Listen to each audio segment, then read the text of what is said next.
Eu percebi, por exemplo, que o agronegócio consome 70% da água. É um dado da ONU e da ANA, né? Então, mas essa média é uma média para país. Então você não pode colocar isso no Alto Tietê, porque no Alto Tietê não tem é, pivô central, por exemplo, que usa muita água. Então seriam aquelas áreas que ficam circulares, né? Que é para irrigação de cereais, por exemplo, você vai plantar soja. Então isso você não faz no Alto Tietê. Então o que se usa de irrigação no Alto Tietê são hortaliças. E que não usam muita água, porque elas usam o quê? Eles molham só a primeira camada do solo, os primeiros 10 centímetros, porque é onde vem o sistema radicular. Então eles não são os grandes consumidores de água no Alto Tietê. Então o maior consumidor no Alto Tietê é vazamento da rede, Pelos tá? 40%. Dá mais de 40%. Depois viria os consumidores domésticos, depois você tem indústria e por A último... indústria não está antes dos consumidores? Não, porque na região, as grandes indústrias consumidores já deixaram São Paulo há muito tempo justamente pelo custo da água. Elas saíram de São Paulo vieram para o interior porque o custo da água era mais barato. Você está Então, falando de São Paulo, capital. São Paulo capital. Agora tem indústria em São Paulo, mas elas usam hoje, a tecnologia que eles usam água é bem menor do que usava há 30 anos atrás. Eles usam basicamente para refrigeração ou para caldeiras, né, quando tem, mas aí o circuito é fechado, então elas já reduziram bastante o consumo de água. Por isso que até a década de 70, começo de 80, você tinha uma média de uso de água nessa região metropolitana que era em torno de 450 litros por habitante dia. Por quê? Como é que você faz essa média? Era toda a água que era consumida dividida pela população. Então, nessa média, você tem todos os usos da água, não só o de consumo doméstico. E hoje essa média está entre 200 e 250 litros por habitante dia. E aí você coloca 40% de perda da rede, ou um pouco mais, daria 100 litros. Então a média seria de 100 a 150 litros por habitante dia, se você desconsiderasse as perdas. Então a grande vilã hoje são as perdas no sistema, que tem que ser combatida. E se você reduzir pela metade, você tem mais do que duas transposições do Paraíba do Sul, por exemplo, só com redução de perdas. Então você tem que investir realmente em manutenção da rede de distribuição. E aí você consegue uma grande redução de perdas. Você aumenta a disponibilidade hídrica para o Alto Tietê, já que é um grande problema hoje. Né? Então, em primeiro lugar, estaria o quê? Vazamento, Vazamento. depois acho que é o consumo doméstico, depois o industrial e por último a irrigação. A irrigação no Alto Tietê é cerca de 0,9%. É muito pequeno. Então, esse 70 que você fala que é dado da ONU é quando você pega país, você faz a média de país. Então, os grandes polos de irrigação no Brasil, você tem no Paraná, né, próximo do Rio Paraná, então você tem lá em Guaíba, tem grandes projetos de irrigação.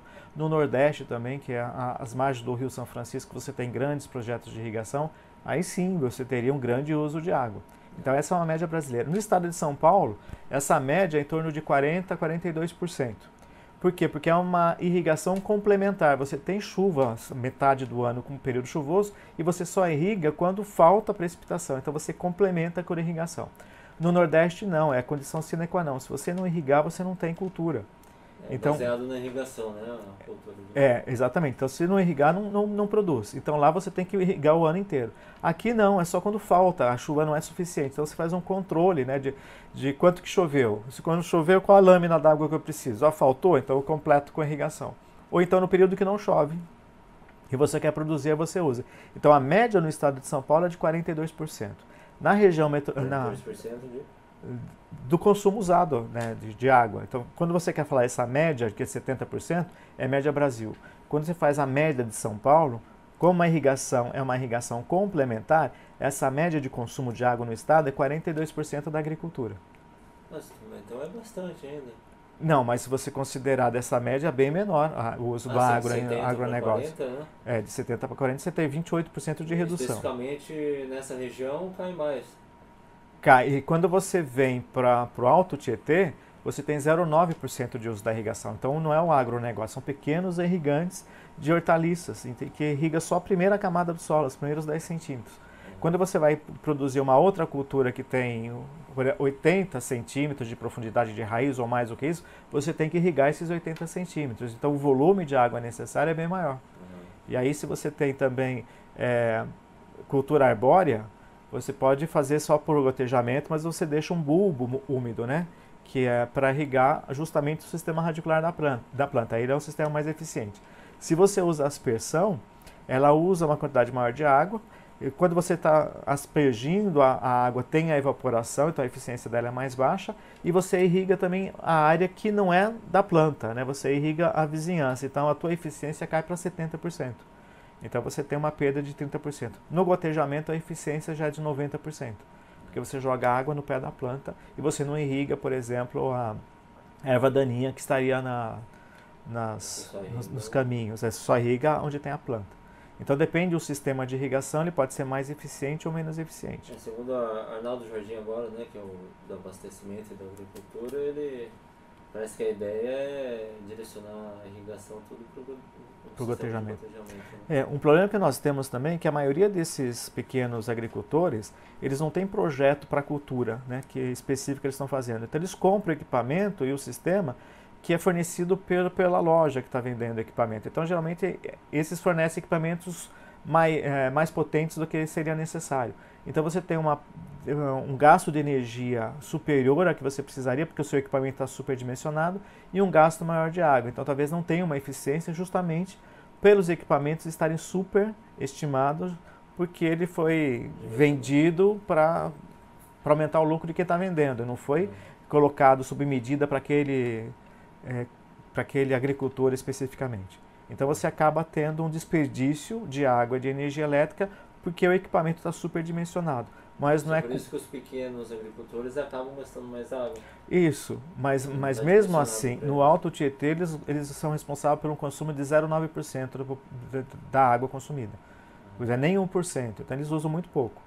Mas no caso, o problema da crise hídrica seria, acho que no CIESP, você comentou isso, seria o sul de Minas e São Paulo que estão comprometidos com a seca.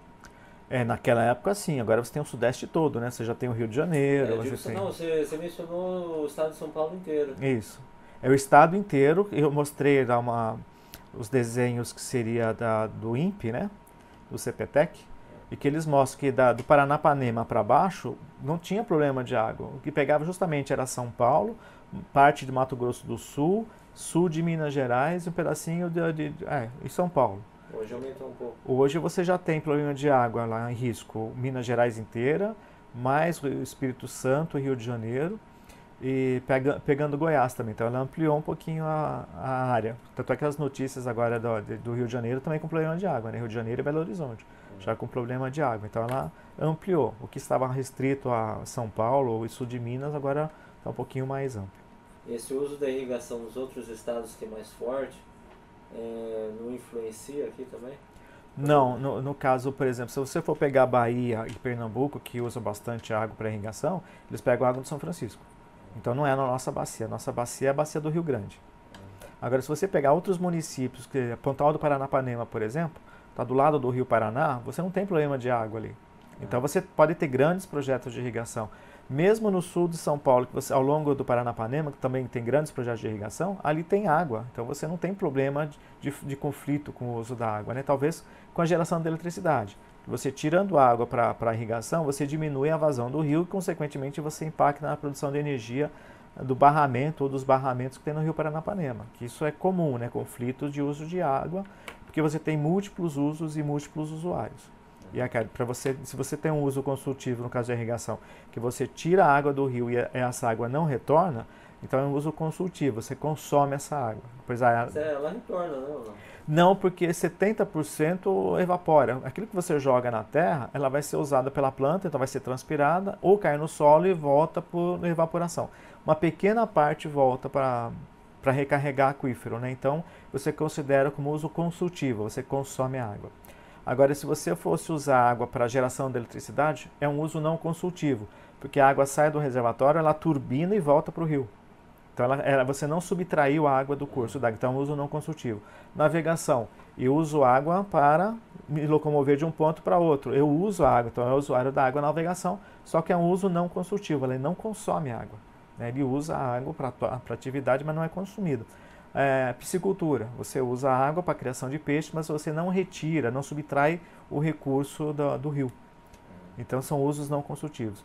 Uso consultivo, você tem irrigação, você tem algumas atividades industriais que você tira a água, por exemplo, engarrafadoras, que usam água no próximo processo, então ela acaba devolvendo um volume menor do que ela tirou, então ela consome, então é uso consultivo. Uso doméstico também, você usa água, usa um pouco e devolve em forma de efluentes.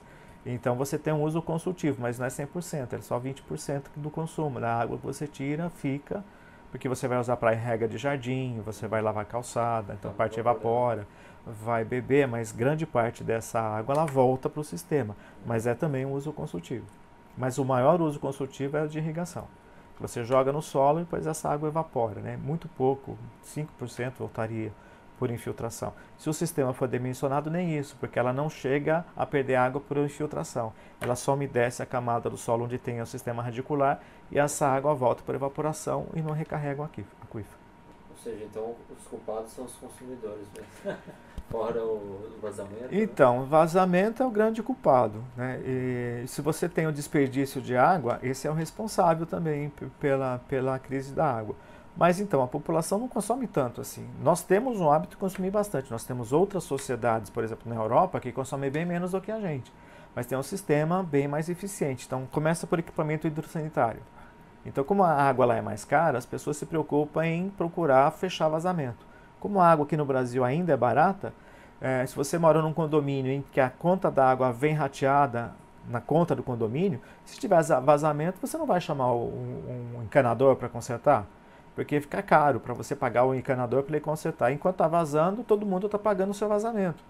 Então isso é uma parte egoísta, né, da própria população, mas não são todos, né, que deixa vazando. Agora, quando você coloca a cobrança individualizada nesses prédios, né, e que você não vai mais ratear o teu vazamento, aí começa a pesar no seu bolso, porque você vai pagar pelo aquilo que está sendo desperdiçado. Aí você chama o encanador para consertar.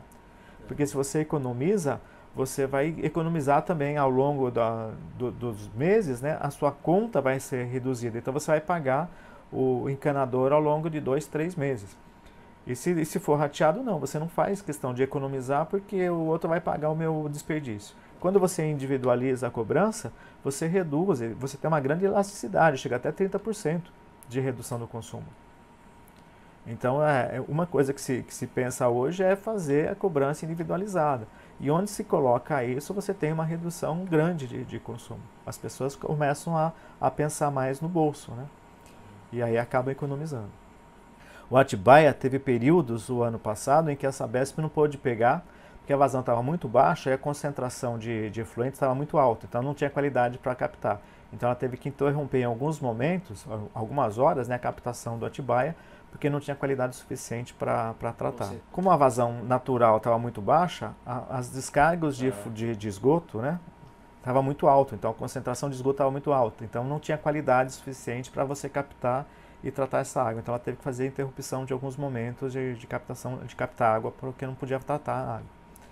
Então, até que triplicou o custo, né? O que eles faziam? Eles tratavam a água, mas de 5 miligramas de cloro, eles estavam passando a 120. Então você tinha que aumentar. 5 para 120? Então você aumentava a concentração de cloro para o tratamento muito grande, justamente por causa do risco, né? Como a água estava vindo muito poluída por esgoto, então o tratamento, para você assegurar que não ia ter patógenos, você tinha que aumentar a dose de cloro. Hoje a gente mudou dos patógenos para toxicidade, né? Mas tem os dois, né? Mas o cloro, ele consegue pegar os patógenos, a toxicidade você não tem, né? Aí você tem que usar carvão ativado, algum outro tipo de processo para tentar diminuir. Acaba tendo muito cloro, às vezes o alumínio escapa para a água também, né? Ele passa e fica retido no filtro, né? Porque ele forma partículas maiores, né? Óxido de alumínio, e acaba sendo retido no filtro. Mas o cloro coloca depois da passagem do filtro. Sim, para manter a água no estado. Para você garantir que se passou alguma bactéria, ela vai ser eliminada com a cloração. E aí você até coloca um residual na água, né? Para que esse cloro chegue até o ponto final da rede. Que quem está abrindo a torneira mais distante, o ponto mais distante, ainda está chegando água com cloro, suficiente para descontamine até a própria torneira que está soltando a água. Seria o cloro, o flúor, o que mais que poderia chegar com a água? Não, depende da região, porque às vezes você vem com a água, como ela vem de fontes subterrâneas, né, as minas que nascem nos cursos d'água, ela pega a característica da geologia que ela está passando. Então ela pode vir com ferro, com manganês, pode ser até naturalmente com flúor, então depende da região. Minas Gerais tem muito minério, né? Então ela passa, geralmente vem com concentração de ferro acima do permitido, aí você tem que fazer uma oxigenação da água para ele criar o óxido de ferro, aí ele tem peso, ele fica na estação, então diminui. Então, mas Manganês também. Esses minerais passam pelo filtro. Passam porque estão dissolvidos, né? Então isso acaba passando pelo filtro de areia, que a gente usa, que é um filtro de areia. Mas isso você tem, né? Minerais na água, né? Então cada região tem minerais diferentes. E pode ser alguma coisa que vem do efluente também, que acaba não saindo da água, né? Que acaba sendo adicionado na água e que você não consegue tratar. Seria o caso dos hormônios e tal? São os fármacos, é difícil a remoção. Então você tem um resíduo, né, na água. Então você acaba tanto o hormônio de crescimento para a ave, né, que isso acaba indo para a água, a gente consome e volta na urina, também continua. Então ele tem um ciclo de vida um pouco longo e demora. Então esse é um dos grandes problemas no tratamento de água, é remover fármacos, né? Mesmo a medicação, né, que é o hospital, então tem antibióticos, então isso fica resíduo na água e não consegue retirar completamente na estação de tratamento. E os químicos das grandes empresas, ou tintas, esse tipo de coisa? Então, elas têm que fazer o tratamento de água antes de lançar, né? Então, já tem um tratamento de efluente para depois para o corpo d'água e depois tem o tratamento de água. Então, você passa por processos de tratamento diferente. O tratamento de efluente, depois você tem uma autodepuração no curso d'água, né? Que você continua com o processo físico, químico e bacteriológico no próprio corpo d'água, que ela tem uma degradação natural, né, desses efluentes. Depois você capta na estação de tratamento de água e vai receber um terceiro tratamento. Foi um artificial da ITE, depois o natural no curso d'água, depois um artificial na ITA. O próprio curso d'água já... Você tem processo físico, químico e biológico natural na recomposição, né, na recuperação da água, da qualidade. Até você mencionou que no sistema Cantareira um dos problemas do volume morto seria no lodo. Naquele lodo, né, que é mexido, que pode acabar indo metais pesados para a água. Se tiver... É uma bacia, a bacia de contribuição do Cantareira é uma bacia rural. Então, se tiver alguma contaminação, é mais de origem agrícola. Pode ser defensivos agrícolas, pode ser de origem adubo. De indústria tem pouca. Tem pouca indústria na região amontante dos barramentos. Então, o que tiver, ele deve ficar no lodo. Então, se você tem a remoção do lodo, a gente fala revolver o fundo, aí isso então seria trazido pela água. Mas mesmo assim que ela saia do primeiro, do Jaguari e Jacareí, ela vai cair no reservatório de Cachoeira e aí ela vai ser captada do outro lado do reservatório. Como ela entra no reservatório e a velocidade é muito baixa, tudo aquilo que foi dissolvido ou foi revolvido num outro reservatório e entrou para o Cachoeira, ele deve sedimentar no Cachoeira. Se não fosse só isso, sai do Cachoeira, vai para um outro reservatório, que é o da Tibainha. Então ela vai passar também para uma região de calmaria e vai ser retirada em um outro ponto no reservatório. Então, se passar por esse segundo, ela vai precipitar ou vai sedimentar nesse reservatório de Tibainha, para depois ir num outro reservatório que é o Paiva Castro, para depois ser bombeado. Então, em São Paulo... Paiva Castro seria o último. É o último do sistema Cantareira. E depois outro você tem o de Águas Claras, que é o menorzinho deles, mas isso está do outro lado da serra, já no Alto Tietê. Então você tem uma série de reservatórios antes de ir para São Paulo. Esses possíveis metais pesados, defensivos agrícolas, acabam sedimentando. Pouca coisa fica dissolvido na água, né? Mas o que for mais pesado, ele acaba precipitando ou reagindo, né, com oxigênio, a forma óxido, acaba precipitando.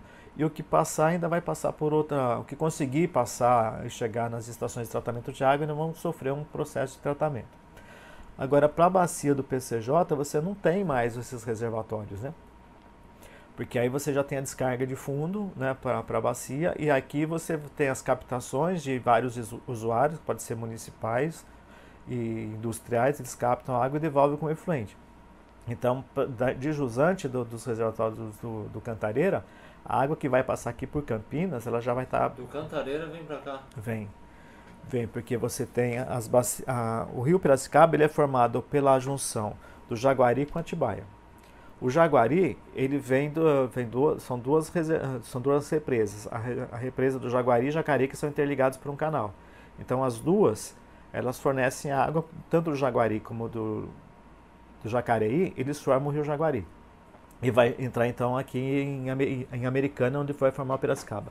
E o Atibaia, ele é formado pela junção do Cachoeira com o Atibainha.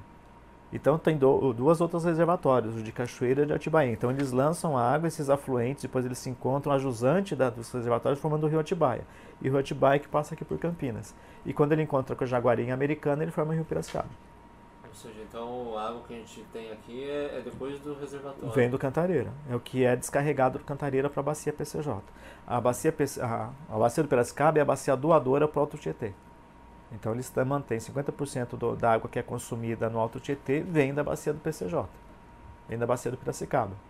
Porque são interceptadas as águas do Jaguari, do Jacareí, do Cachoeira e do Atibainha, que vai para São Paulo. Então só uma Piracicaba, que é a região PCJ, alimenta... fornece a bacia doadora de água para o Alto Tietê. Que vai abastecer o Cantareira? Não, o Cantareira abastece a nossa região. Nós dependemos do Cantareira também, principalmente no período seco, né? Então acho que aí que era a minha confusão, porque ou seja, eu imaginava que aqui a região PCJ, o Rio Jaguari e tal, ia lá para o Cantareira, não ao contrário, que não, de lá para cá. Não, vem de lá para cá. E como que o PCJ alimenta o Cantareira? Não, a bacia, onde começa lá, a bacia em Extrema, em Minas Gerais, então você tem toda aquela... O Jaguari nasce lá? Nasce em Extrema. Então você tem a água ela é interceptada antes com represamentos, que a água deveria chegar aqui no Piracicaba, ela é interceptada nos barramentos, aí é transferida para São Paulo. E uma pequena parte desce e depois a bacia que estiver abaixo dos reservatórios também tem uma produção de água. Então a vazão vai gradativamente aumentando à medida que vai descendo o rio. Mas se não tivesse o sistema Cantareira, toda a água viria para a bacia PCJ. Você não reservaria água, não teria reservatório para segurar essa água e ser transferida para São Paulo. Ela passaria para o Piracicaba. O PCJ faz parte desse sistema, mas se não tivesse os outros reservatórios, a água ia passar por aqui. Seria do Piracicaba, porque o J é do Jundiaí, que é afluente do Tietê. E o Capivari também é afluente do Tietê. Então seria só a bacia do Piracicaba. A gente fala PCJ porque tem o Comitê de Bacias do PCJ, né? Que juntou o Jundiaí com o Capivari, mas não pertence à mesma bacia. São afluentes do Tietê, assim como o Piracicaba. Ou seja, se o sistema Cantareira estando comprometido, está comprometendo diretamente a região aqui também, né? Sim, claro, todos nós seremos impactados. Todas as cidades que precisam, inclusive Jundiaí, que também capta a água do Atibaia, ele faz a transposição do Atibaia para o Jundiaí Mirim. Ele tem uma outorga de 1,2 metros cúbicos por segundo. E no caso de faltar água no Jaguari, eles vão ter que parar de captar também. Essa outorga só é válida quando tem água. Se não tiver água, você não tem mais essa outorga. Quando tiver suspensão, não tiver água, você não tem como tirar. Ontem na MTV fizeram uma entrevista com a gestora lá do PCJ e com o técnico do Sanasa. Sim. Contrapôs as duas informações. A gestora falou que a população não está consciente do que está acontecendo. E que aqui na região o PCJ não deveria contar com o sistema Cantareira, que deveria procurar recursos próprios aqui na região, que não dá mais para contar com o sistema Cantareira. Aí o técnico da Sanasa falou que não, pelo que eu entendi, parece que tem alguma coisa reservada, não sei se é essa tal de outorga, mas que no momento que precisar, está reservado. Eu não entendi. É meio confusa essa história, porque na verdade, como nós temos uma gestão por bacia hidrográfica, a água na verdade é da bacia do PCJ, do Piracicaba. Ela está sendo desviada para uma outra bacia, para o Alto Tietê. Então quem deveria ter direito a essa água seria a bacia do Piracicaba e não o Alto Tietê. Então você começa com um discurso errado, porque o PCJ, ou a bacia do Piracicaba, é a bacia doadora do sistema Cantareira e não é receptora. Só que não tem reservatório aqui Aqui não tem reservatório, a gente pega a água que é a vazão natural do rio, porque sempre tinha água suficiente. Agora no caso de escassez como nós estamos passando, a vazão está sendo insuficiente para captação. E todos os períodos secos, o que se fazia? Do sistema Cantareira, a Sabesp liberava uma vazão maior para aumentar a vazão do rio. O técnico da Sanasa provavelmente está falando disso. Quando a vazão cai muito e não é possível captar, sempre a descarga era aumentada. Era de 3, que seria a outorga, não era o suficiente, passava-se para 5 metros cúbicos por segundo. Eles liberavam. Eles aumentavam. Só que agora nós estamos com o reservatório vazio, né? Já estamos no volume morto. Por que ele falou isso? Porque agora você vai ter conflito entre água, entre duas grandes regiões, né? A metropolitana de São Paulo e a metropolitana de Campinas, pelo mesmo recurso. Como o volume está muito baixo, se eles liberarem água para a bacia PCJ, significa uma quantidade menor para o Alto Tietê. E a região atendida de São Paulo pelo Cantareira, sem crise, seria de 9,9 milhões de pessoas. E na bacia PCJ seriam 5 milhões. Então eles teriam pelo menos o dobro da força política que teria a bacia PCJ. Então nesse peso político a bacia acaba perdendo. Mas por princípio acaba perdendo porque você tem um número de pessoas menor do que o que é atendido pelo sistema Cantareira no Alto Tietê. Então você tem metade da população, então você tem uma força política menor. Politicamente quem ganha seria o Tietê. Ou seja, o sistema Cantareira, em caso de seca, a vazão não for suficiente aqui, ele não tem água para mandar para cá. Se não liberarem água do sistema, a gente fica sem água aqui. Mas eles não tem o que liberar, não tem? Nós teríamos um direito nessa negociação de 2004, que está prorrogada até outubro, uma vazão primária de 3 metros cúbicos por segundo, enquanto que a primária do Alto Tietê seria em torno de 27,54 metros cúbicos por segundo. Só que o sistema não está produzindo isso, seria uma redução proporcional. Então, se São Paulo está retirando 14, nós tiraríamos 1,5. Nós estamos recebendo, o Saberto está liberando para a bacia PCJ 450 litros. E que deveria estar liberando 3 metros cúbicos por segundo. Então, nós temos menos de 1/6 da vazão que seria para liberar, porque está chovendo. Enquanto está chovendo, a bacia, a jusante dos reservatórios estão produzindo água. Então a vazão no Atibaia que está em torno de 40 metros cúbicos por segundo. Então ali não tem problema de abastecimento. A gente tira 4, está de chover. Quando parar de chover, a vazão vai diminuir, e aí não vai poder mais aceitar 450 litros por segundo, porque não seria suficiente para abastecer a cidade ou a demanda na região. Então quando diminuir a vazão, tem que aumentar a descarga. E aí começa o conflito, porque São Paulo também vai precisar do mesmo volume minguado do reservatório. O que vai acontecer na hora que parar de chover? As vazões vão gradativamente diminuindo. Então, se parar de chover agora sábado, que é o último dia de chuva, domingo já não chove mais. Então, durante 7 dias, a vazão ela vai caindo gradativamente, mas esses 7 dias o reservatório ainda vai aumentar, porque a vazão que vai estar chegando no reservatório de Cantareira vai ser maior do que está saindo. Então, o reservatório vai continuar subindo mesmo sem chuva, durante alguns dias. Depois, a vazão de entrada passa a ser menor do que a de saída, aí ele volta a reduzir. Então, se não chover a partir de sábado, nos próximos 10 dias, se não voltar a chover em 10 dias, o sistema vai subir durante os 7 dias, depois ele fica mais ou menos estacionado para depois começar a cair novamente. E só vai reverter se começarem chuvas em março novamente. Mas a previsão de que pelo menos uma semana ou 10 dias iniciais de março, aqui do final de fevereiro e começo de março, não tem chuva. E se não ocorrerem chuvas, aí vai começar a reduzir a vazão. E aqui também, né? E caindo a vazão, quando ela chegar a menos do que 5,7 metros cúbicos por segundo, aí você tem que... Menos do que isso, aí você tem que pedir para liberar mais água do Cantareira para cá. Porque senão tem racionamento na região. Apesar que Campinas estava captando entre 3 e 3 metros cúbicos e meio por segundo. É porque a outorga é de 4, mas por causa dessa crise as pessoas estavam economizando, então estava reduzindo a captação. Mas se a vazão cair, acho que de 4,7, abaixo de 4,7, não tem como abastecer todo mundo, aí entra em racionamento. Então, parece que tem algumas regiões, como Jardim São Marcos, aqui em Campinas, alguns bairros da periferia que já sofrem um rodízio até mais de 12 horas no dia sem água. Né? Isso é um reflexo da limitação do recurso. Então, mas por que na periferia? Porque é o fim da rede. Então, quando você começa uma redução de vazão, a água está entrando no cano, ela vai saindo na tubulação para a região que está mais baixa. E o final se você tem uma mangueira toda furada, que no caso seria, você está abastecendo as regiões, quando chega na ponta, às vezes não chega a água, porque ela saiu antes. Então, por isso que a periferia sempre... A periferia sempre... Se as pessoas mais pobres vivessem no centro, elas não teriam restrição de água. É porque não tem nada a ver com a condição financeira da pessoa. Não, deve ter também, né? Porque se você tivesse um bairro chique, nobre, no final de rede, provavelmente não teria falta de água, né? Porque teria uma cobrança econômica, política maior, né? Mas quando você tem a rede... Eles iam dar um jeito de fazer a água chegar lá. De não ter essa restrição. alguma coisa faria, eu reivindicaria o reservatório para manter o abastecimento da região.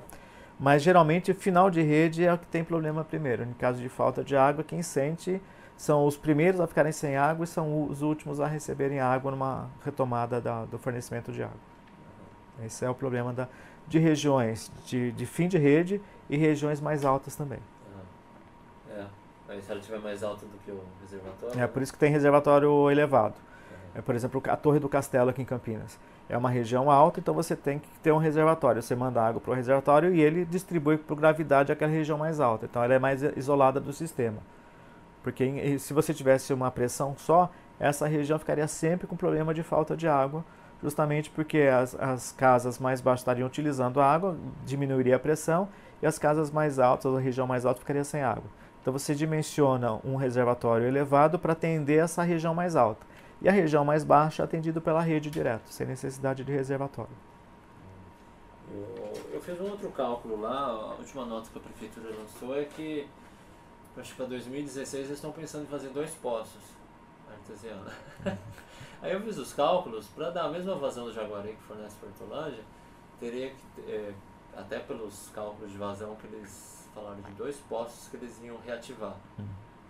Pela média desses 2 poços que eles vão reativar, pelo cálculo que eu fiz, teria que construir mais de 100 poços, para dar, acho que 800 e poucos metros cúbicos por hora. Para Então, dar o mesmo relativo ao Rio Jaguari. Aí eles estão pensando em construir 2 poços só para 2016.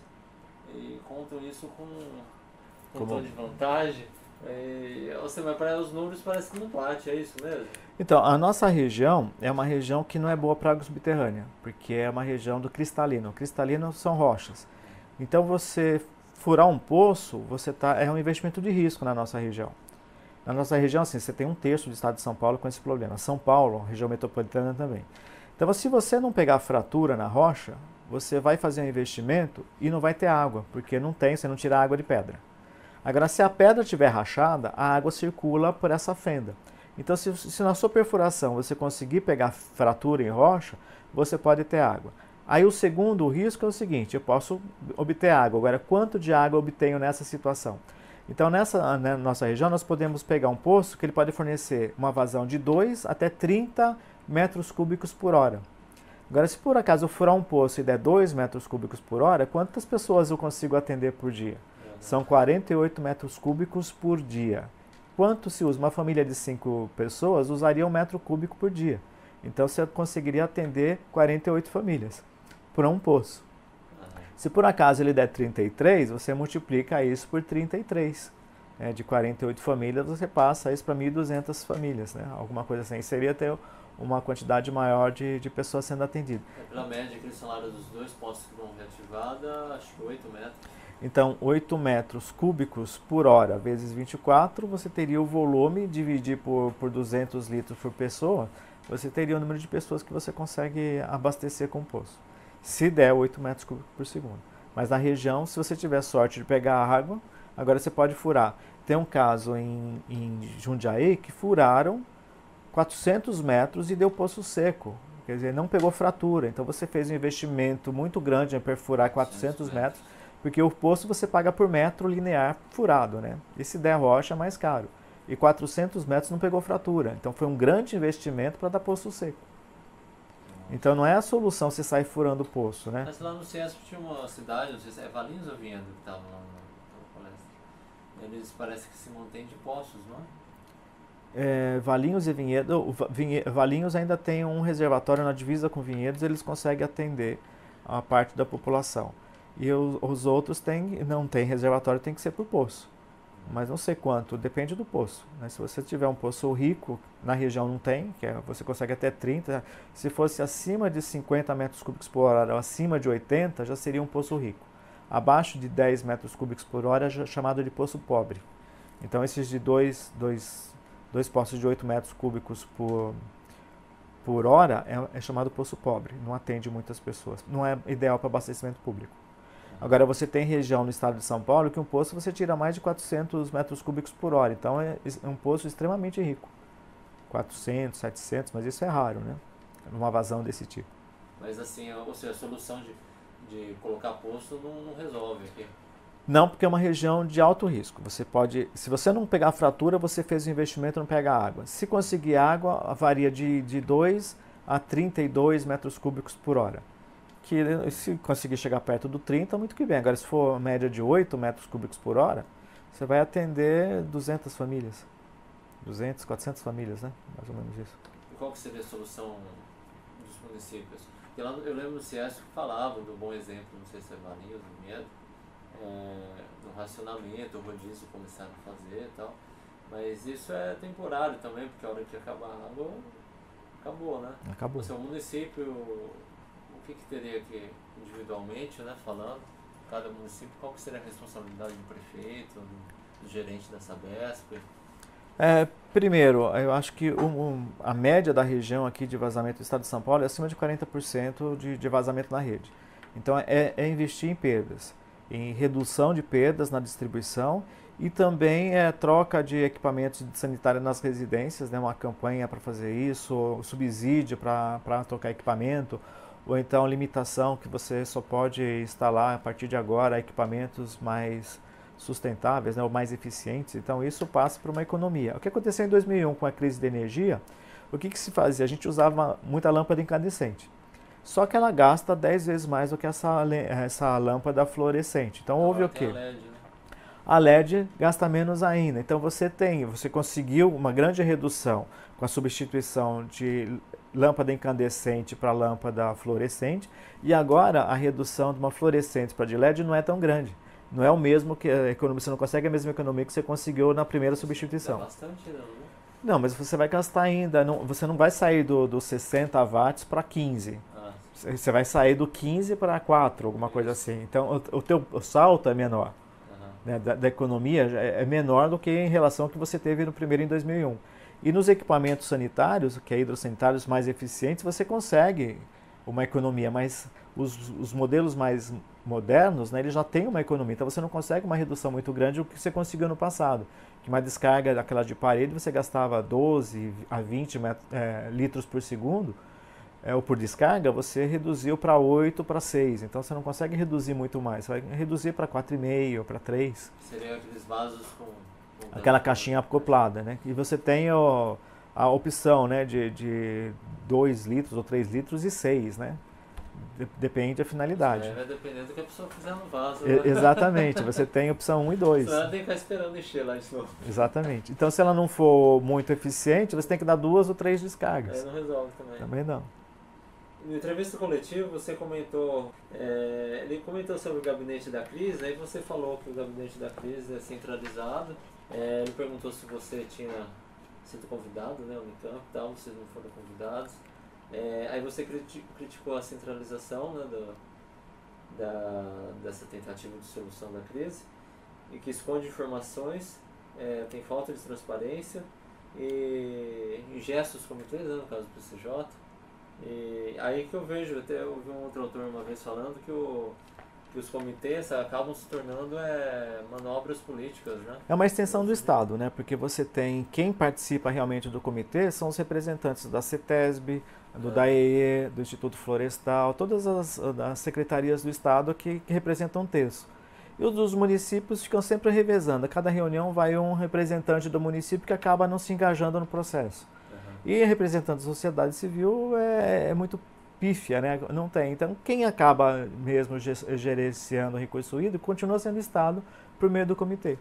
Ou seja, por isso que você diz que ingessa o comitê. E nessa crise, os funcionários do DAE, da Sabesp, não pode, da CETESB, eles não podem abrir a boca, eles têm que responder o que diz o governo do Estado.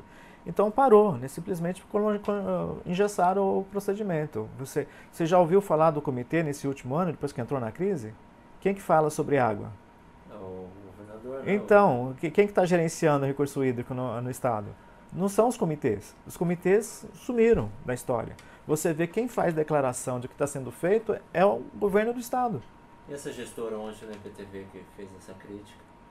Colocou a gestora do PCJ. Ela é da agência de água? Do PCJ. Ela criticou, né, o que não deveria se contar com tanta areira, e a gente devia procurar recursos aqui na região mesmo, né? Não Então o dependendo do mesmo Cantareira. seria dito para o Alto Tietê, né? Porque a água é do Cantareira, é do PCJ, né? É do Piracicaba. Então você é a mesma coisa, que você chega com o teu vizinho, constrói um muro no teu quintal, agora o quintal é meu. Você que procure outro, né? Porque essa área é minha agora. E não é assim. Faz parte da bacia do PCJ. Então você tem que ter uma negociação. Se está sendo quem está doando Isso a pode água? ser centralizado? Não. Todos os modelos no mundo em que o sistema era centralizado, ele não deu certo. Porque você tem uma resposta muito lenta para as necessidades, então quando você tem um problema, até chegar em cima e voltar com a resposta, já passou muito tempo. Então é fracasso. Todos os exemplos de gerenciamento bem sucedido, você tinha a participação dos usuários, né? De toda a bacia, todos os atores envolvidos. E o sistema tem que ser transparente, porque você tem que conhecer qual que é a realidade para você tomar as decisões. Até se for necessário cortar na carne, você faz aquilo consciente. Agora, quando vem de cima para baixo, você não acredita. E as informações que estão te falando agora? Com 14% não vai ter racionamento. Mas esse 14% é em relação a quê? Hoje nós estamos no segundo cota do volume morto, nós estamos negativo.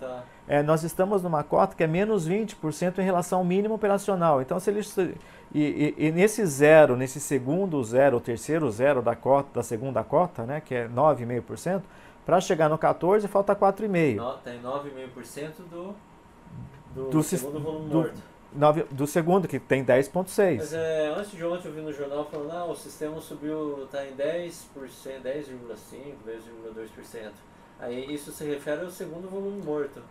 Exatamente, porque o zero passou para o segundo volume morto. Deu a impressão assim, nossa, já está, para quem assistiu, já está 10%. Né? Não, nós estamos hoje a menos 20%. Então se chegar nesse 9%, por isso que eu falo que não tem transparência, esse número, ele te traz uma confusão, você confunde que ele é positivo, mas ainda estamos no negativo. Nós não conseguimos recuperar a segunda parcela do volume morto. Devemos nos próximos 2, 3 dias, talvez a gente recupere a segunda cota que tinha sido utilizada a mais de 50%. Depois nós temos 18,5% da primeira parcela para recuperar. Em abril do ano passado, nós começamos abril com 10% positivos. Hoje nós consumimos toda a primeira parcela do volume morto, que corresponde 10% positivo ano passado? 10% positivos o ano passado, em abril do ano passado. 10% do volume útil. Hoje nós estamos no volume morto, quer dizer, a primeira parcela não foi recuperada ainda, nós estamos quase recuperando a segunda parcela. Então, mais um dia ou dois, a gente consegue fechar, pagar o segundo volume morto.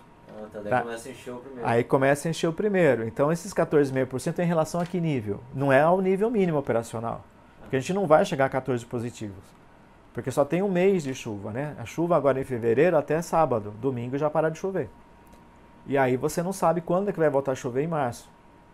E se chover, né, ou se chover abaixo da média, aí você não tem a recuperação em março, ou muito pequena. E aí você começa o período seco, de abril até outubro você fica sem perspectiva de chuvas ou de recuperação. Tem uns videozinhos no YouTube que surgiu, a turma falando, tem água sim no sistema Cantareira.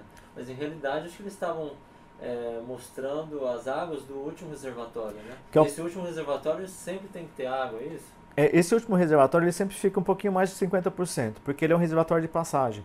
Se você fosse usar aquele volume, ele daria para 2 dias de consumo do Alto Tietê.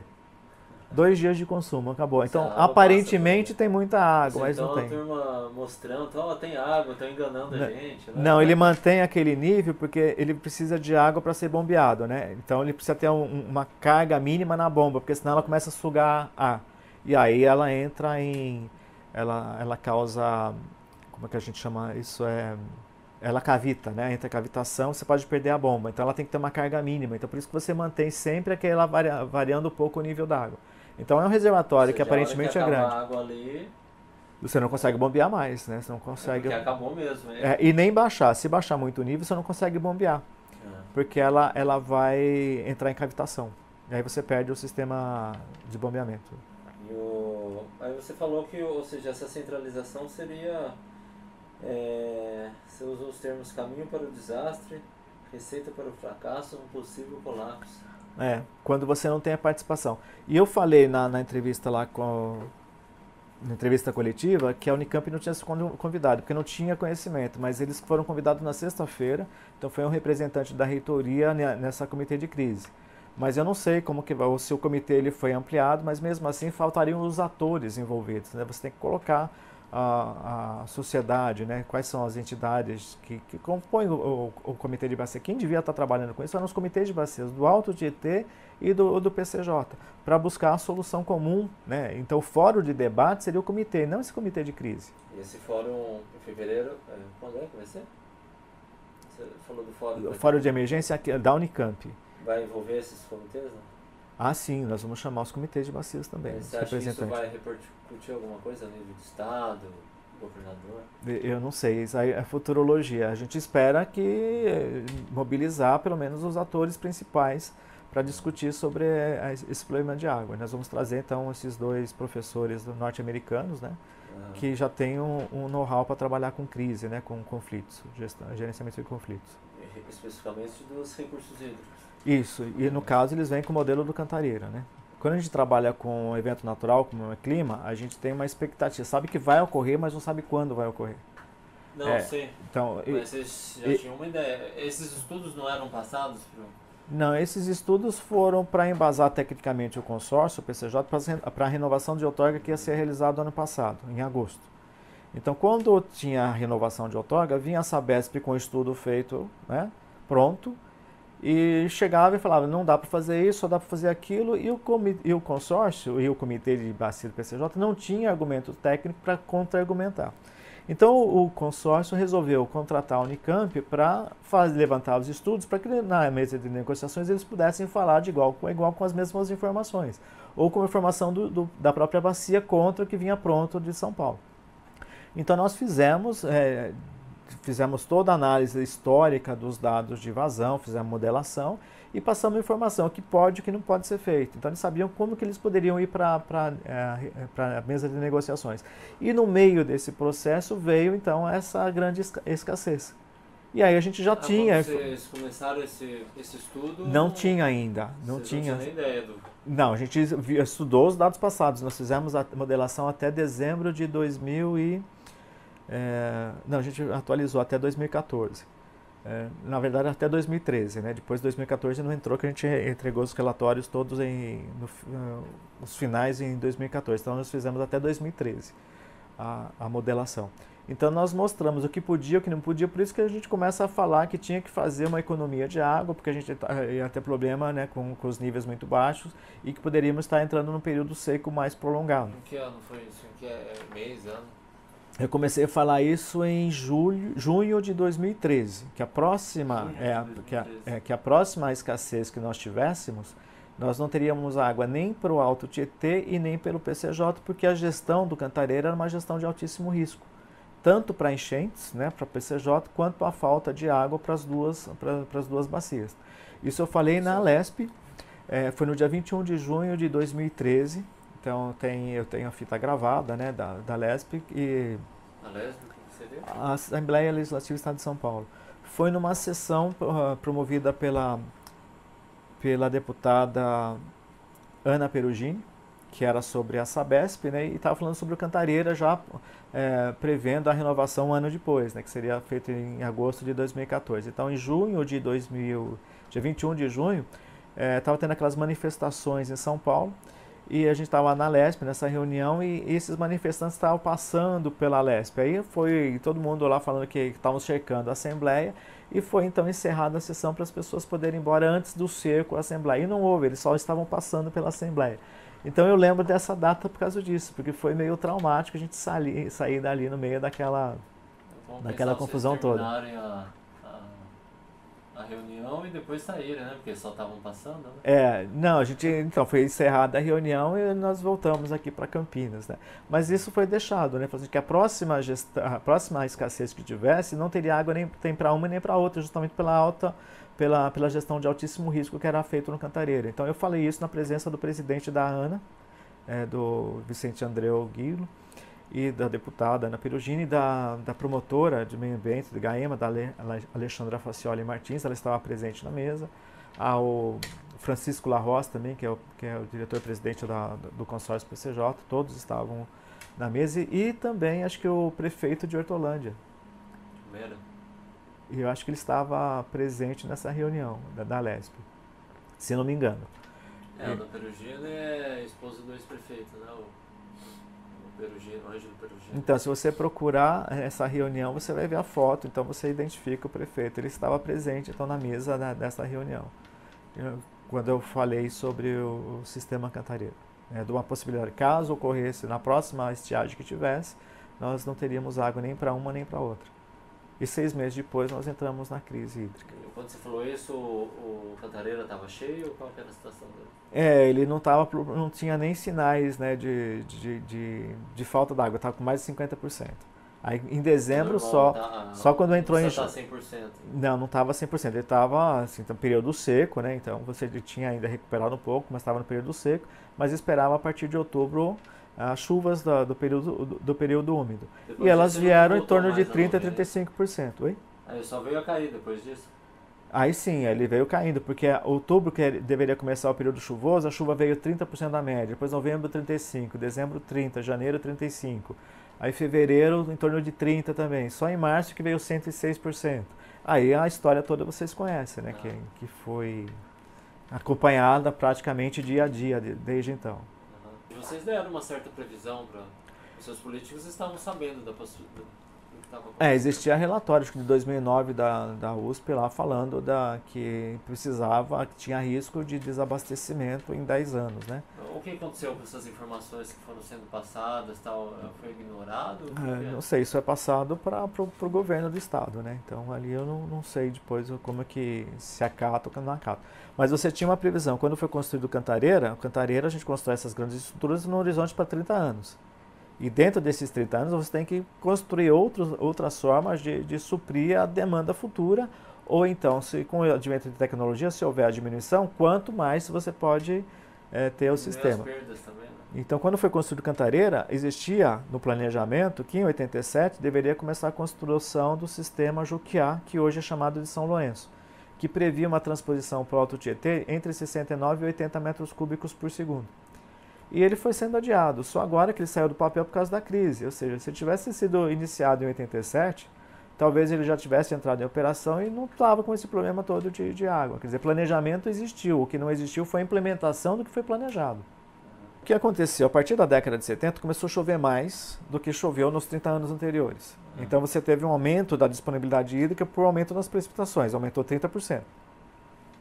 Ao mesmo tempo que eu comentei com você no início, que o consumo per capita na década de 70, começo de 80, estava em torno de 450 litros por habitante dia. Hoje está em torno de 200 a 250. Então você tem uma demanda caiu pela metade, ou no caso, o consumo caiu pela metade. A precipitação, a produção aumentou 30%. De repente, aquilo que tinha sido planejado para 30 anos poderia durar mais tempo, porque você tem a redução do consumo per capita médio e você tem aumento da disponibilidade por aumento das precipitações, ok. Só que isso é cíclico, né? Aumentou 30%, agora a gente vai passar nas próximas 3 ou 4 décadas com precipitações abaixo da média desses últimos 40 anos. Eu falo do efeito José. Então aí você vai pesquisando, tenta responder por que existe o efeito José. Aí você entra, aí você consegue explicar com a teoria dos ciclos solares. Tem um artigo que eu publiquei agora na revista DAI, a revista DAI de janeiro a abril de 2015, que eu falo que o Sol é o motor das variabilidades climáticas. E aí eu explico os 4 principais ciclos e o efeito dele que teria no clima. Com exemplos, né, com um paralelo com o 53 e 2014, que você tem diferentes lugares do mundo com os mesmos efeitos climáticos. Então é coincidência ou é um padrão? Então se for padrão, você tem que ter uma outra resposta que não é só a ação antropogênica, porque você tem os mesmos efeitos. Então você não tinha as desculpas que é dado hoje, que é a ação antropogênica, desmatamento da Amazônia. Não tinha, a Amazônia era virgem em 53, nós tivemos seca no Sudeste, seca no Nordeste, enchente no Amazonas e enchente no Sul do país, exatamente como aconteceu ano passado no Brasil. Aí você não tinha a industrialização de São Paulo para você falar que a poluição de São Paulo impede os rios voadores, né? Então, como que 53 teve o mesmo efeito se não tinha o problema que é colocado hoje, desmatamento da Amazônia e poluição de São Paulo? Não tinha industrialização em São Paulo em 53, era muito pequena. A população também era pequena.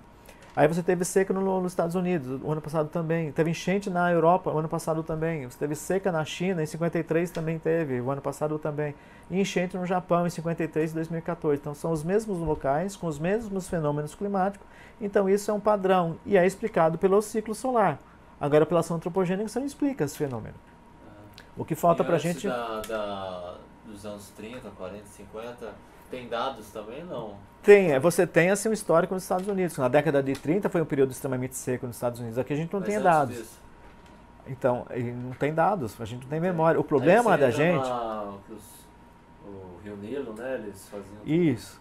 Aí você tem milhares de anos com o Rio Nilo, mas eles não faziam sobre o clima, sobre chuva, né? Mas você sabe historicamente que tem população ou civilização que desapareceu e você não tem explicação. Aí depois se fala que é o clima. Ou veio por enchente ou foi uma seca que dizimou a população teve que abandonar o local, que é o que acontece com os maias, né?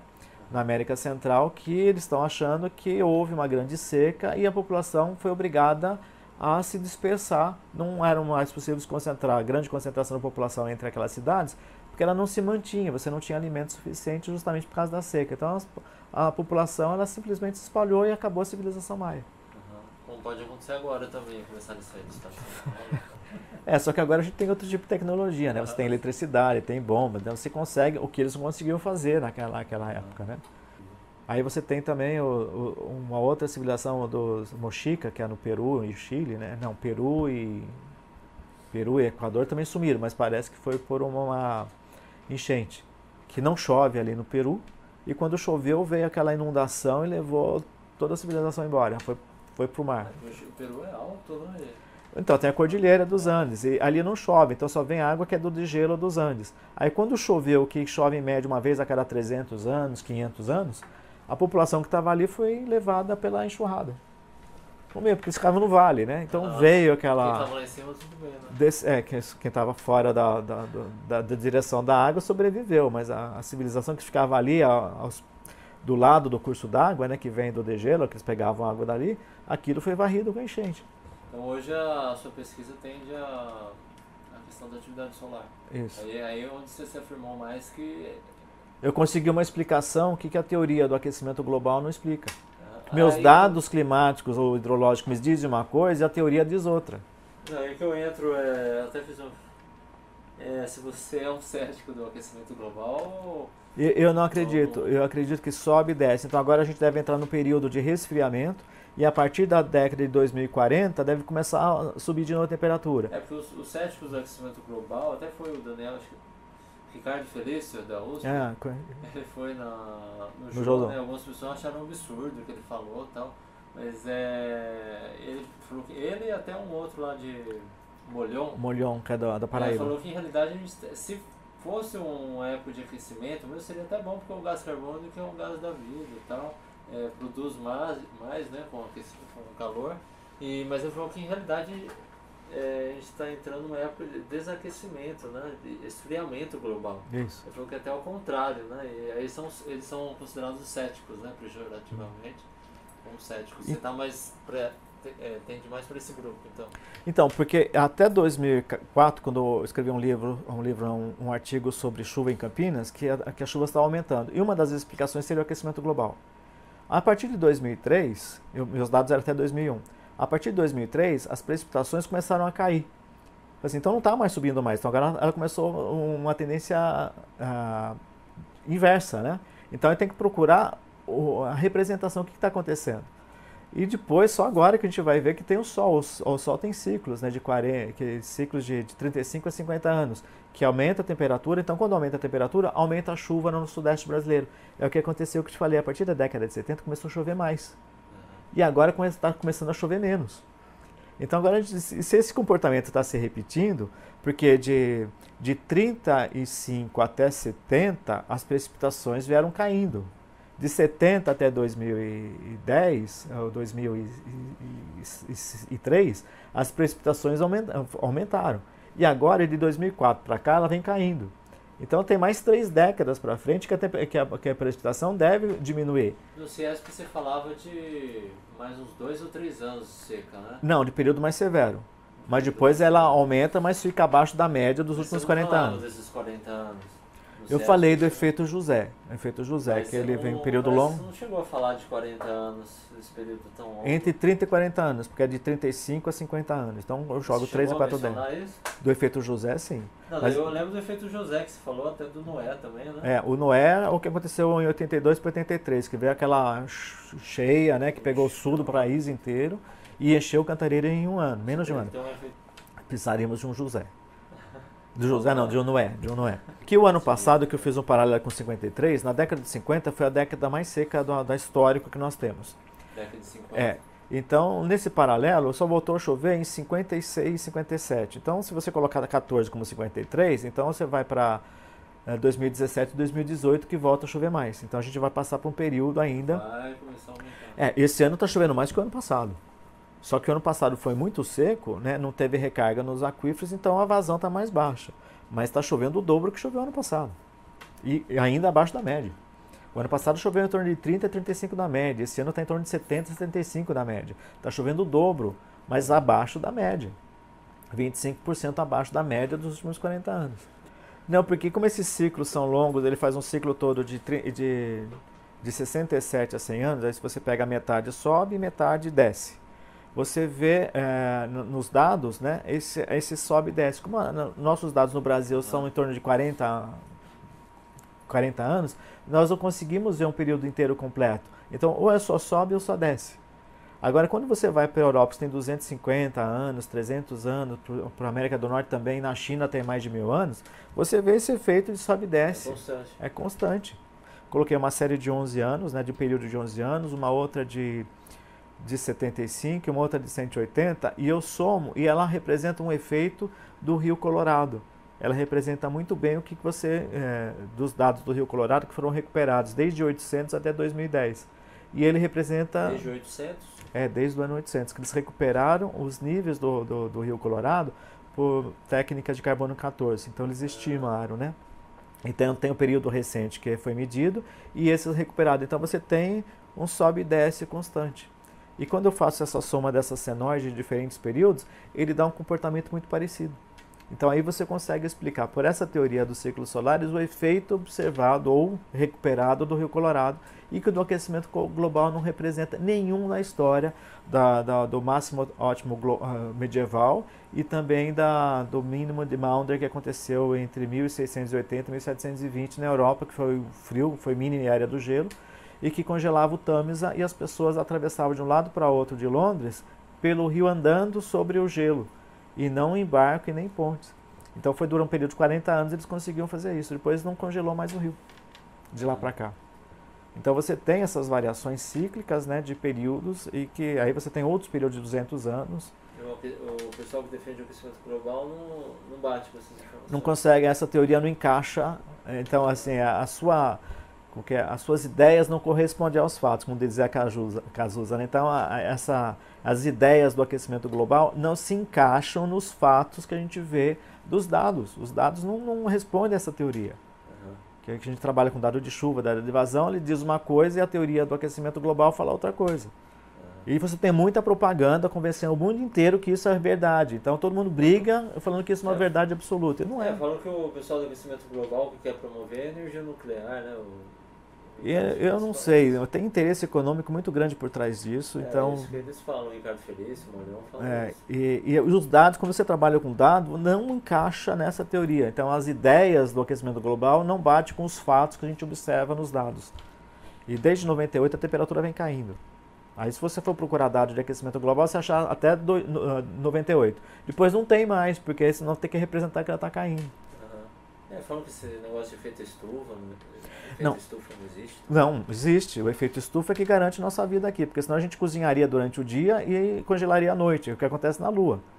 Não, sim, mas a atmosfera, ela redistribui o calor. A abertura na camada de ozônio. Então, também representa pelo spot solar. Então, a cada 11 anos, quando está o máximo do spot solar, aumenta a produção de ozônio em 1 a 2% na atmosfera. Quando está no mínimo, ela cai a concentração de ozônio. Então, isso é efeito cíclico de 11 anos.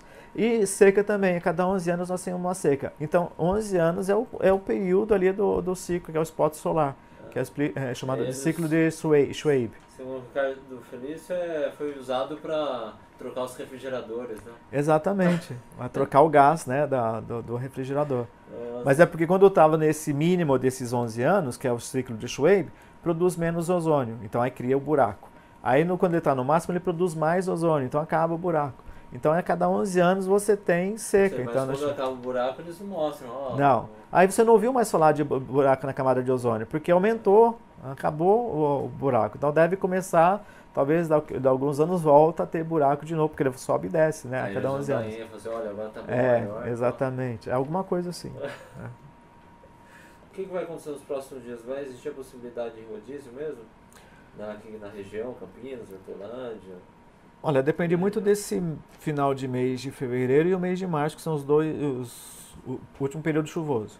Mas com esses níveis que estão reservatório a 20% negativo, não tem outra possibilidade, vai ter racionamento. Só se tiver algum efeito Noé. Só se vier o Noé por aí. Mas agora a gente já está saindo do período chuvoso, é pouco provável, né?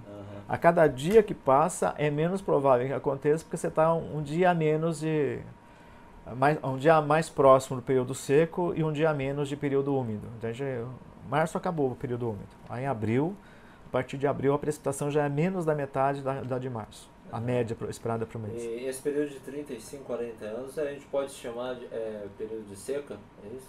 Não vai ser seca que nem aconteceu ano passado e esse ano, mas a média de longo período de 30 anos vai ser mais baixa do que a média que nós da década de 70 até 2003, por exemplo. Ela vai cair um pouco a média. Mas não pode ser denominado de período de seca. A gente chama do período José, né? Quer dizer, o efeito José no período das vacas magras, né? Em que a precipitação está mais baixa. Depois, a partir de 2040, 44, deve aumentar a média de novo, então deve chover mais. Então, nesses últimos 40 anos, a gente viu sempre no período chuvoso enchente, porque estava chovendo mais. Toda a estrutura que tinha sido construída anterior a 70, ela não tinha mais capacidade de transportar porque começou a chover mais. O que aconteceu nesse período que choveu mais? O número de dias de chuva diminuiu, então ele ficou concentrado, então você chovia muito mais altura diária. E no período anterior, que era mais seco, tinha um número de dias maior de dias de chuva, então ele era mais distribuído ao longo do ano, só que o total anual era mais baixo. Então você tem um efeito de seca maior. Apesar de chover mais dias, chove menos. Isso resulta no efeito de seca. E esse, quando chove mais, reduz o número de dias e então a chuva diária aumenta. Então você intensifica a enchente. E o outro vai distribuir mais ao longo do ano. Então você vai aumentar o número de dias com chuva, só que as chuvas diárias vão ser menores. Para a agricultura é melhor. Para a agricultura é melhor. Para a recarga de aquífero é melhor também. E também diminui o pico de enchente. Agora, para a produção de água é pior. Porque vai evaporar mais. Como vai chover mais, do solo evapora. E pouco escoa superficialmente. Ou seja, para o abastecimento, o sistema cantareira para a agricultura vai ser melhor. Para a agricultura. Então você vai precisar talvez de menos irrigação. Mas aí você vai ter menor produção de água. Você falou, não é o problema aqui. No Alto Tietê. Aí você tem, no estado de São Paulo, 40% do consumo de água, 42% é para irrigação. Se aumentar o número de dias de chuva, você até reduz essa necessidade de irrigação, porque aqui é uma irrigação complementar. Se está chovendo o maior número de dias, você precisa irrigar menos. Então, talvez o consumo por irrigação diminua por causa disso. Ou seja, considerando o estado de São Paulo todo, a irrigação é um grande consumidor. Não é o maior, né? Porque é em torno de 42% de água usada na irrigação. Os outros 58% são outros usos, né? O uso industrial, o uso residencial, doméstico, ou qualquer outro uso. Mas é uma grande porcentagem ainda, né? Mas a média mundial é acima de 70%. 70%, não é? Israel usa mais, porque ela tem, a economia dela é agrícola e baseada na irrigação. Então, nos países, reversa, né? Nos países de clima seco, né, ou semiárido, o uso na agricultura é maior, porque se não irrigar não tem produção. Então você vai para a Espanha, a agricultura tem que ser irrigada, porque senão não tem produção. Israel obrigatoriamente tem irrigação, senão você não produz nada. Então nesse caso, nesses países é acima de 80% o consumo de água na agricultura. Então não é o agronegócio, isso é realidade mundial. Tem lugar que você só produz com irrigação. É o Nordeste brasileiro. Se não tiver irrigação, você não produz. Não é só o agronegócio. Não. Mas tem um gráfico mostrando que o agronegócio consome 70% da água, mas a maior parte do que ele produz é para exportação. Ou seja, não é para para a subsistência do país, né, em si. Mas você está falando que irrigação de soja? Irrigação de soja no O cerrado? agronegócio, acho que eles se referem mais ao caso da soja, o milho, né? Então, eles são, no caso da soja, é leguminosa. O milho é cereal, que precisa de grande quantidade de água. E você usa o milho para alimentação, para ração animal, para óleo, você faz de tudo. Mas falam que a maior parte desse agronegócio é para exportação, então, ou o que mantém o país mesmo seria a agricultura familiar? Então, mas no Alto Tietê você não tem nem plantação de milho nem plantação de soja, você vai ter no Cerrado, onde você não tem essa restrição de água. O Cerrado não influencia em São Paulo? Não, nesse artigo que eu escrevi dos ciclos solares eu falo do macroclima global, que é definido pela circulação atmosférica e pela circulação oceânica, que redistribui o calor que a Terra recebe do Sol, né, em quantidades diferentes de acordo com a latitude do planeta. Aí como você tem uma distribuição de continentes diferente, a Terra esquenta mais do que a água, então você tem uma diferença, gradiente de temperatura. Gradiente de temperatura provoca gradiente de pressão deslocamento de massa de ar e de água. E aí você tem a redistribuição desse calor que define então o macroclima global. Então aí você, com essa circulação atmosférica, você explica o nosso comportamento de seca atual. Eu vi uma matéria falando que o Cerrado parece que tinha que ser preservado, porque tinha alguma relação com a questão da seca também. Não. Eu não li a matéria toda, mas ele estava relacionando a crise hídrica. Não, agora sai tudo relacionado. Começou a chover e sumiu o Rio Voador, porque a culpa da seca era a poluição da indústria de São Paulo. Aí começou a chover. Aí sai essa teoria, vem a outra que é muito complicado de prever, porque essa região muda muito. Então, na semana passada já vem uma outra teoria tentando explicar por que agora está chovendo e o mês passado estava seco. Então isso Ou seja, vai sempre não tem nada científico. Sumiu os voadores e a teoria que era a poluição de São Paulo. Até o Ricardo também feliz falando que se você cortar todas as árvores da Amazônia, daqui 20 anos elas estão todas lá novamente. Porque a floresta está lá porque a floresta tá lá, chove, a floresta lá porque chove. Exatamente. Porque é a região de convergência intratropical. Então você pega a Amazônia. Aí ela muda de posição por causa da inclinação da Terra em relação à sua rotação em torno do Sol. Então ela muda, ela vai mais para o norte, mais para o sul. E onde tem mais faixa de terra é onde ela fica mais pronunciada. Então você tem no hemisfério norte e no hemisfério sul diferente mudança de clima, mais no hemisfério norte porque você tem uma grande concentração de terra no hemisfério norte. Então quando vai o verão lá, esquenta demais. E no inverno esfria demais. Então você tem uma variação de temperatura muito maior no hemisfério norte do que no hemisfério sul, que tem mais água. Então a água ela regula mais a temperatura. Os 10% que estavam falando na TV, em realidade é do volume morto ainda, né? O zero é na cota mínima da segunda cota, que é 10,6%. Então quando chegar a 14%, você já está pegando os 3% da primeira cota, que ainda está 16% abaixo do zero. Então esse não é um número factível para você passar um período seco sem racionamento.